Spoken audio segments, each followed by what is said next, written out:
Assalamualaikum warahmatullahi wabarakatuh. Murai Batu Mania, saudaraku semua di seluruh Nusantara, Indonesia tercinta, kita berjumpa kembali. Pastikan kalian tetap selalu sehat, selalu ceria, selalu gembira, tentunya tidak kurang suatu apapun.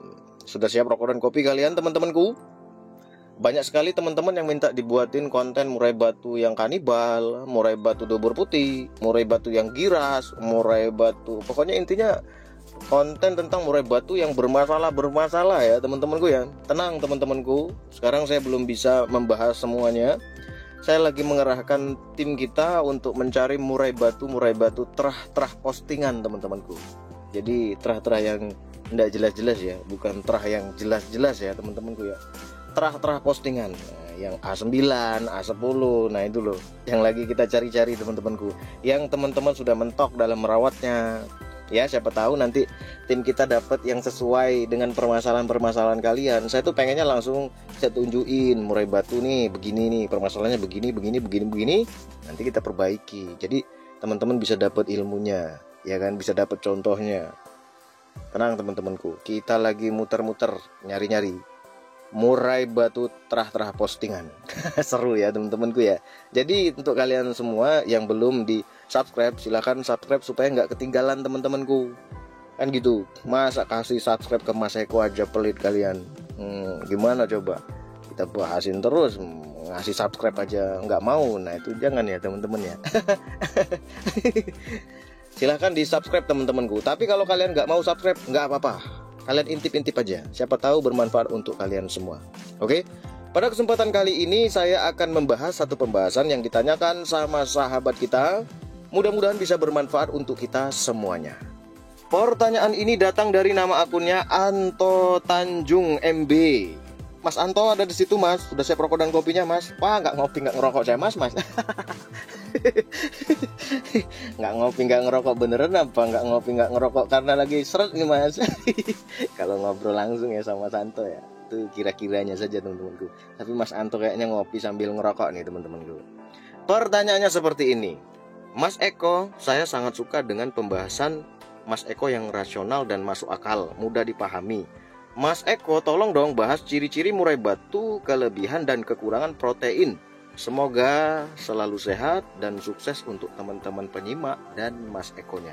Terima kasih Mas Anto sudah mendoakan kita semua ya teman-temanku ya. Mas Anto nih baik juga nih teman-temanku. Kita didoakannya semua teman-temanku.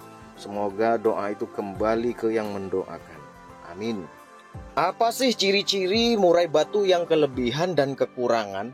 Protein. Saya jabarkan dulu tentang protein teman-temanku, biar kalian pinter, biar kalian makin cerdas.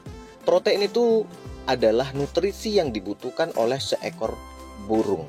Mau murai batu, kapas tembak, cendet, kenari, burung apapun itu pasti membutuhkan yang namanya asupan protein. Bahkan bukan cuman burung, kita pun membutuhkan asupan yang namanya protein. Itu ya teman-temanku ya. Nah ini kemarin banyak juga tuh yang komentar, mana ada murai batu kelebihan protein. Jangankan murai batu, kita pun bisa kelebihan protein teman-temanku. Bahkan sampai berkomentar yang lebih lucu lagi, kalau pelit sama jangkrik nggak usah ngingu murai batu. Murai batu tuh jor jangkriknya, jor cacingnya, jor kerutunya. Lah. Iya dia enak ya teman-temanku ya. Dia punya umbaran panjang. Lah teman-teman yang lain, jangankan umbaran, keramba saja kadang nggak punya. Nah ini sakit pala saya. Keramba aja nggak mau belilah teman-temanku. Biar dia nyaman, biar dia itu mandinya enak. Bikininlah umbaran, walaupun kecil, walaupun pendek. Bikinlah supaya dia bisa terbang ke sana kemari, membakar kalori kan gitu. Jangan sampai menumpuk di dalam tubuh si murai batu kita. Karena rata-rata yang kalian rawat adalah murai batu tangkaran teman-temanku. Ya kan? Nah, jadi belilah, persiapkanlah untuk melatih dia teman-temanku. Jadi protein adalah salah satu nutrisi yang dibutuhkan oleh seekor burung. Didapat dari mana protein itu? Yang pertama didapat dari por, yang kedua didapat dari ekstra puding yang kita berikan. Makanya kalau kalian beli por, baca di kemasannya berapa kandungan proteinnya, kadar airnya berapa persen di situ. Jadi jangan cuman beli-beli saja.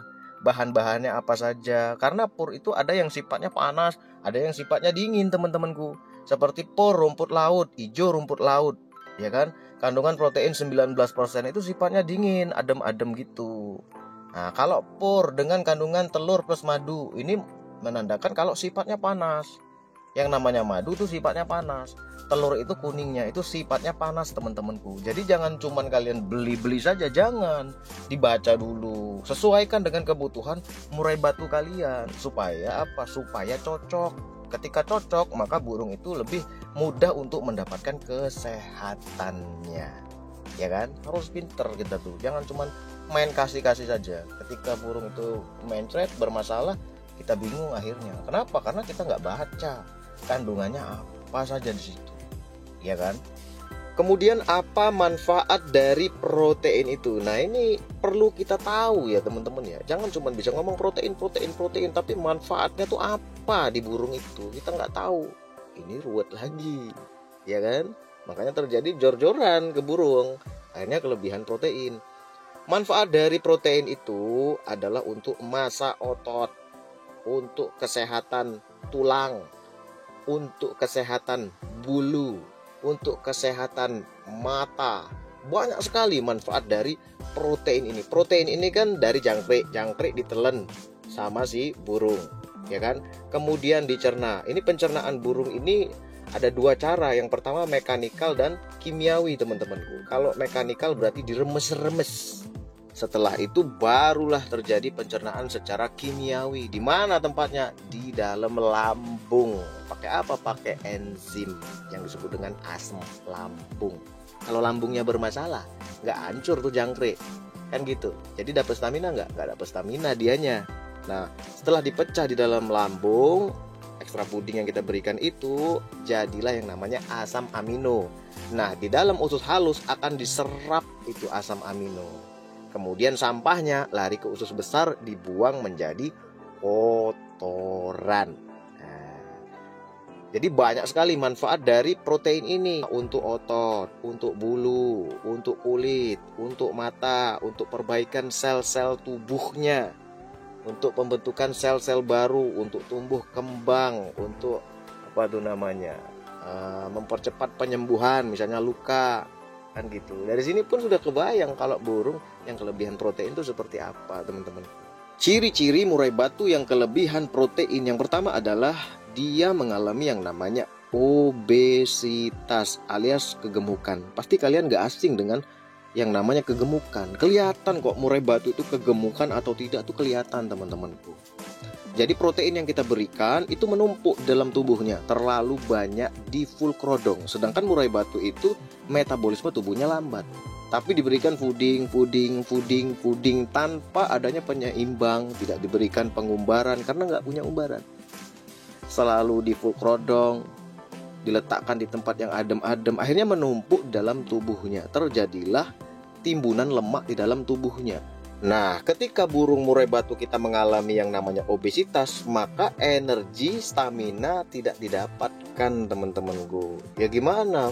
Badannya berat, ketika masuk umbaran, terbangnya susah sekali, teman-temanku. Pasti ada kan teman-teman yang baru beli misalnya, kemudian diumbar, wah susah sekali, terbang saja susah. Ternyata apa? Dirawat dari trotolan, kebanyakan fulcrodong, kebanyakan fooding. Jadi banyakan tuh tidur terus, badannya gembor, teman-temanku. Ya kan? Kalau turun dari tangkringan ke tangkringan, dari pindah tangkringan ke tangkringan tuh kelihatan sekali kalau badannya itu berat. Makanya perhatiin, kan gitu. Jadi ketika dia sudah mengalami obesitas, nggak dapat stamina dia, karena penumpukan lemak di dalam tubuhnya. Diumbar-umbar itu burung, kurangi foodingnya, diberikan penjemuran pagi, ya kan? Jangan terlalu sering di fulcrodong dulu supaya dia pulih. Kemudian kelebihan protein yang berikutnya adalah bulunya berkilau, teman-temanku. Berkilau, tapi burung ini tingkah lakunya negatif. Bulu bagus, tapi tingkah lakunya negatif, iya kan? Nggak jelek, bagus, berkilau. Tapi ya itu tingkah lakunya negatif. Ada yang nakal, ada yang kanibal, ada yang nggak mau narung, hilang fighternya, jadi terlalu jinak, Ada juga yang nggak mabung-mabung setahun, tapi bulu tuh masih bagus saja.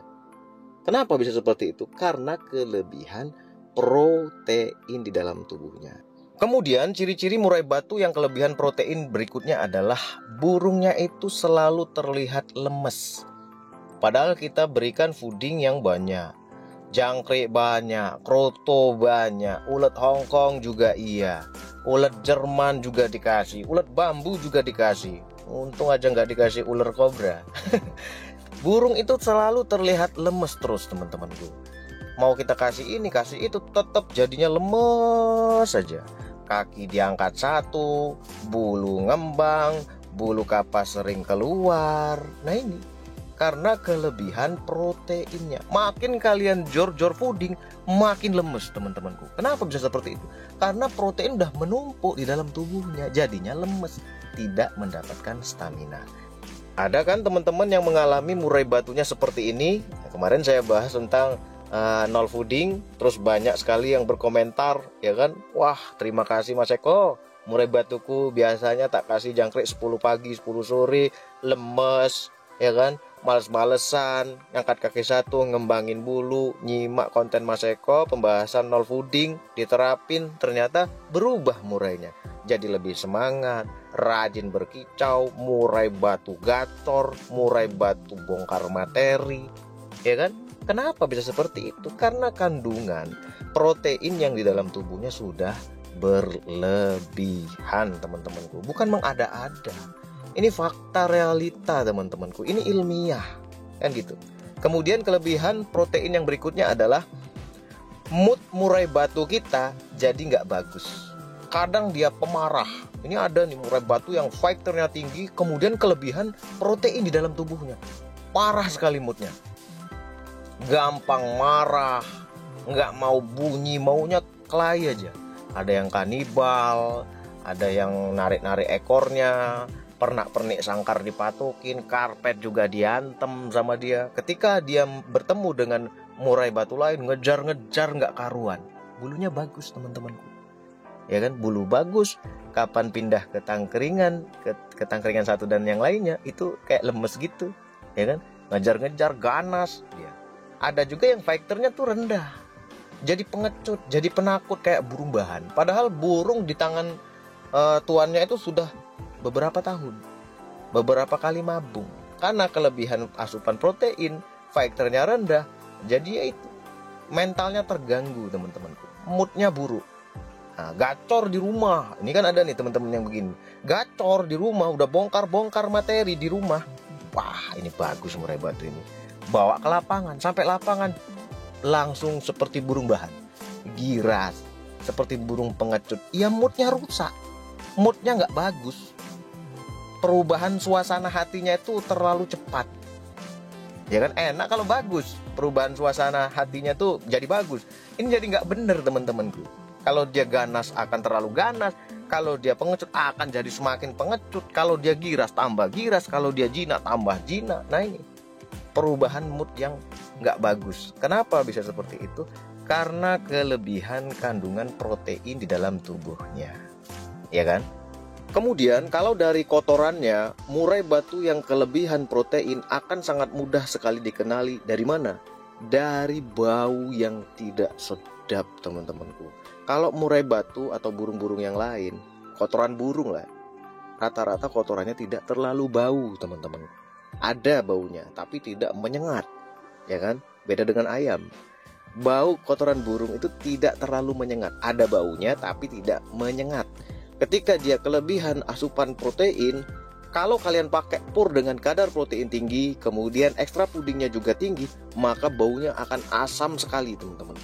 Ada kan pagi-pagi buka kerodong, baunya sangat asam dan menyengat. Pokoknya nggak nyaman lah, kita aja nggak nyaman, apalagi dia di kerodong, ya kan? Terkadang kita tuh kasihan, wah kasihan ini, langsung dicuci karpetnya. Tapi ya itu, karena kita nggak paham, kasih lagi yang seperti itu. Akhirnya dia kelebihan protein terus, kan gitu. Kemudian kalau kalian pakai fur dengan kandungan protein yang rendah, misalnya 16% kandungan proteinnya, tapi ekstra pudingnya tinggi, kroto banyak, jangkrik banyak, maka baunya akan amis teman-temanku. Apalagi kalau kalian letakkan burung itu di tempat yang hangat, baunya itu amis. Kemudian banyak bercak-bercak putih seperti berak kapur. Nah, itu tanda kalau murai batu kita itu kelebihan asupan proteinnya. Kalau kita turunin, hilang itu semua. Kan gitu. Jadi terkadang kita itu hanya kurang memahami saja kondisi murai batu kita. Tapi kita pengennya murai batu kita tuh jadi bagus. Lah, bingung kan? Pengen burung bagus tapi kita tidak memahami kondisi dia. Nah, ini sampai kapan? Kan gitu. Waduh, ini durasinya udah kepanjangan ya teman-temanku ya. Besok kita lanjutin lagi pembahasan tentang murai batu yang kelebihan protein, kekurangan proteinnya ya. Kelebihan protein sudah kita bahas. Ini baru sekelumitnya saja teman-temanku. Kalian harus kembangkan sendiri. Kalian harus cek sendiri. Saya cuma memberikan kunci, kalian yang jalan. Kan gitu. Oke ya, segitu aja. Semoga kalian bisa mengembangkannya. Wassalamualaikum warahmatullahi wabarakatuh.